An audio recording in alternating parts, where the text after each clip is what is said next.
Right, I'm Lyndon, and this is Helen. I'm Helen. Yeah, I you're can speak Helen. for myself. Yeah. Anyway, this is my channel, and I normally call it the way I see it, but today we're doing a video about being here in Spain, particularly in Almeria, and it wasn't easy. It was quite hard. Now, I'll let Helen speak because she won't say much if I don't let her. So I think what Lyndon is saying that is you have a dream to come and live in Spain, but you have to be prepared to put some quite hard work into that to make it reality. It all starts with an application form for an NLV. That's if you intend to come here and support yourself, not earn any money. Yeah, it is actually the easiest form of getting a visa to come here, I think. Yeah, I guess unless you're employed and you're sponsored as an employee. I don't know about that, but for us, it seemed like the best option. Yep, so we quit our jobs basically because first thing you need is a P45. And we actually just came here on holiday for a month, and then we went through the process of applying, which started in October. September, really. September. We'd already tried to collect bits of things together, so yeah. We knew that we needed certain things like passport photos. We knew we needed lots of translations and apostles and all the things ACRO. Yes. The ACRO was one of the first ACRO. things. Now everything's money related. You've got to spend a lot of money on everything to get what you need together just to apply for the visa. And then when you apply for the visa, you go down to an office in Manchester. They have them all over England. I don't think there's many, No. but there's one in Manchester. There's London, there's Manchester and Edinburgh, as far as I know. Right. Anyway, then when you get there, well, you've got to struggle just to make an appointment. You're on the phone. No, sorry, not the phone. Yeah. You're online. Yeah, we had to upload photos of ourselves, but Everything. They had to be certain size. Yeah, and they were really specific. And then when you get there, they want £500 odd off you each, just to apply. It's their fee for the process.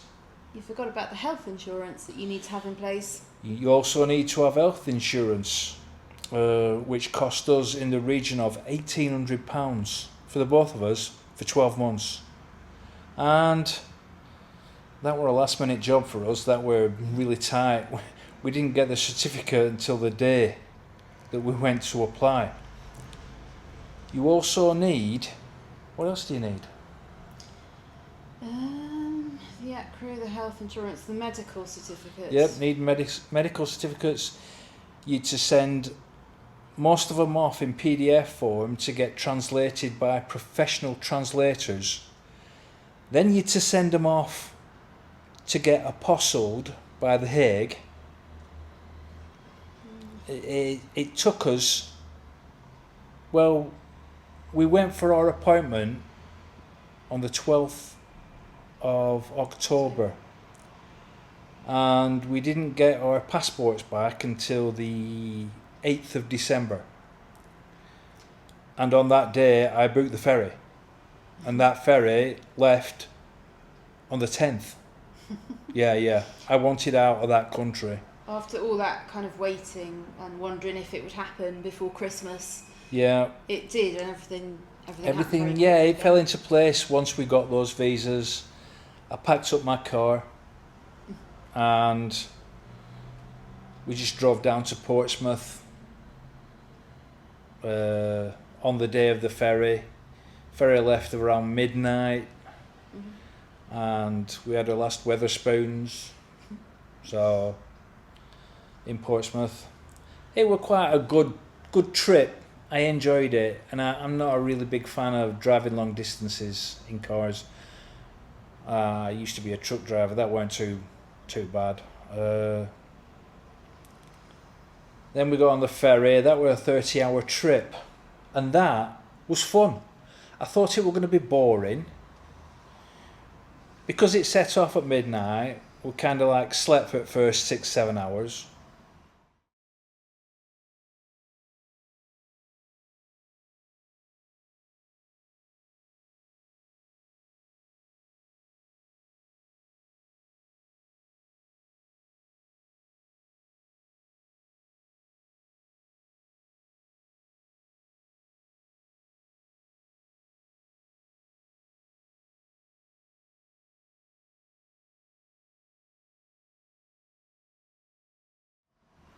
Then we had a day, and then we slept again on the ship until the following morning, which was the 12th, and we disembarked in Bilbao. And that were a 900-kilometre drive from Bilbao to Almeria. You going to chip in? I know you're saying it all. Right. You're not leaving me anything to say. I can talk. But yeah, we drove down to a place, I can't remember what that town was called, just past Madrid. I weren't for driving for like 9-10 hours. So we stopped for the night in a cheap hotel, but it was nice.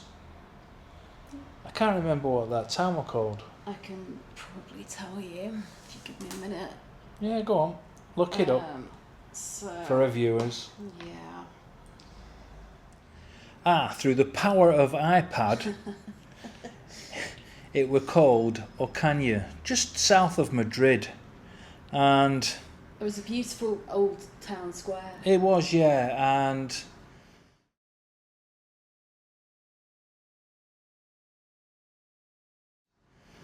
it had a Mercadona. So that were like the main point of everything, Mercadona. I mean, I love Mercadona. I can't tell you how much. It's the best shop in Spain. The best. And when we left there, we carried on driving south, and the temperature was rising. Yeah, temperature were rising. So was the altitude. We were up to about well over 1,000 meters, and at some point it was 1,400 meters.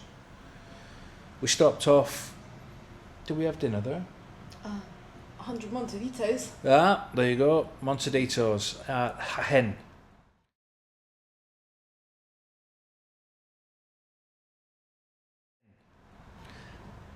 Which was just about an hour and a half out from Almeria. So after we left there, we just carried on driving. Temperatures creeping up. I mean, it started off from Bilbao, it were only 20. I think less even. Possibly less, yeah. And we finally got to Almeria, and it was, what were it, 25? And that's mid-December. And since then it's got hotter and hotter, and it's now mid-30s. We don't have any aircon here. So we use that abanico. Yeah, we have fans. Ventilador. We actually do have a portable air conditioner, which turns out isn't as expensive to run as I thought it were. I've been monitoring it over the last 2 months, and it's cost €3, but I only have it on for half an hour before we go to bed. So, but then we run this other electric fan which costs next to nothing on all night. I mean, in my opinion, it doesn't do much, but it just circulates air around the room, which makes it feel like it's cooling down, but it's not. It's still 30 degrees in that room all night, it makes all it day. impossible to sleep. It makes it, yeah, it does make it easier to sleep than if you had nothing, no fan. You just keep waking up in wet sheets all night. But yeah, that were our trip down here. And well, I almost forgot to tell you, you do have to have savings. They tell you that you need IPREM times 5 if you're a couple.